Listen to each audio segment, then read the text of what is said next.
Good morning and welcome to Tuesday's Tidbit.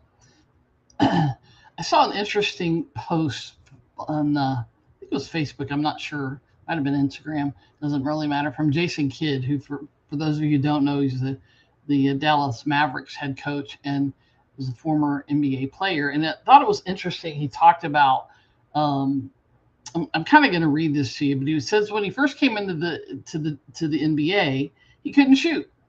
He said his rookie year he was 27% from three. He said some fans started to call me Asen Kid because I had no jumper instead of Jason without the J, right? He said I had a choice. I could stay the player I was or do the work to become the player I knew I could be, right?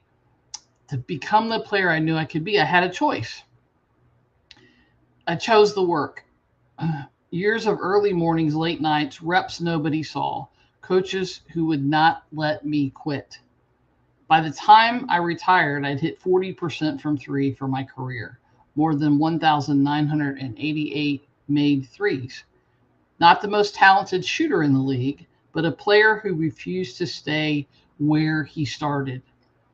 Where you start doesn't have anywhere to do with where you anything to do with where you finish. And I found it interesting on a couple of notes. One is that the extra work that he did. He could have stayed where he was. I mean, he was good enough to make the pros, right? I mean, somebody drafted him, uh, but he made the decision. It came from inside that he wanted to get better, right? Going from 27% to 40% doesn't sound like a lot, but that means he shot a lot of games at probably 50 and 60% from three, which is really really good.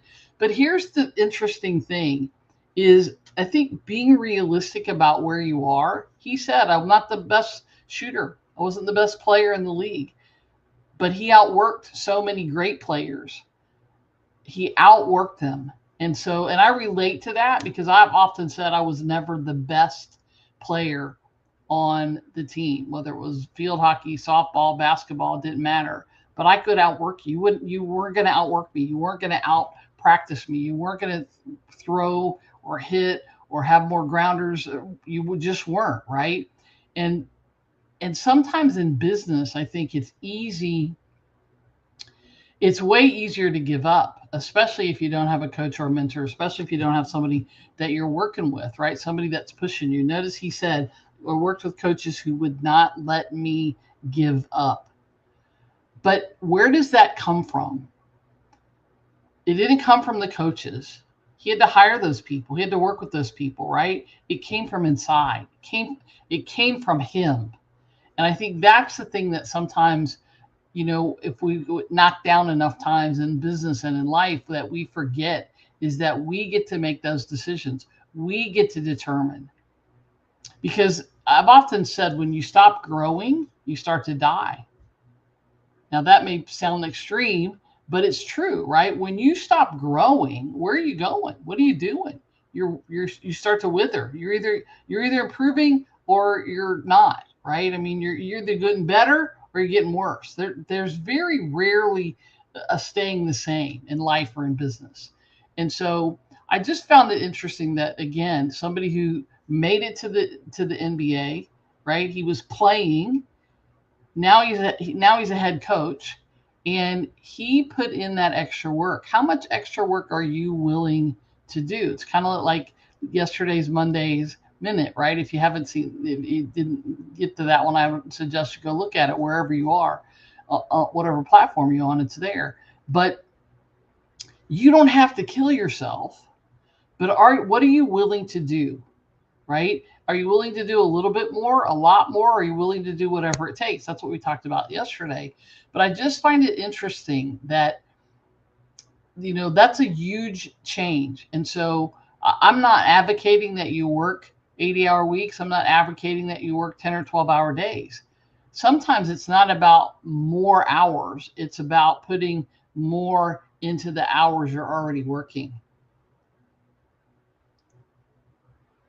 If you get that one, you'll get it, right?